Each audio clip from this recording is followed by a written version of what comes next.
Ikaw ba, Sir Mike naman, ay pabor na ma-impeach si VP Sara dahil sa mga aligasyon laban sa kanya? Ako, Boss Ted, ang aking pananaw tungkol dyan, nung una lang ginawa yung impeachment ng 125 million pesos, alam ko na noon na ang budget ng Pangulo ay 4.5 billion pesos a year sa confidential and intelligence funds. Kaya nagtataka ako, yung 4.5 billion divided by 365, that's what 12 million pesos a day. Na para bang inimbestigahan nyo to, dinidiinan nyo to, at nasa COA pa. Hindi pa to hindi pa to conviction o wala pa tong sinasabing merong kaso ng graft and corruption.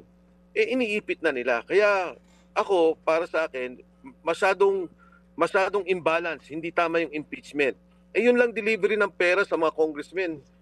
Bilyon-bilyon mali-maleta. Bakit naman itong 125 na nasa COA pa ang kanilang i-impeach? Alright, sige. So, kumbaga, sa pagkaklaro, hindi ka pabor na maalis sa pwesto si VP Sara. Yan po yan, straightforward. Ano po? Yan ang inyong sagot Yes. sa katanungan. Yes, Okay. Kated. Mga kapatid, brothers and sisters, saan ka pa? Dito na tayo sa totoo.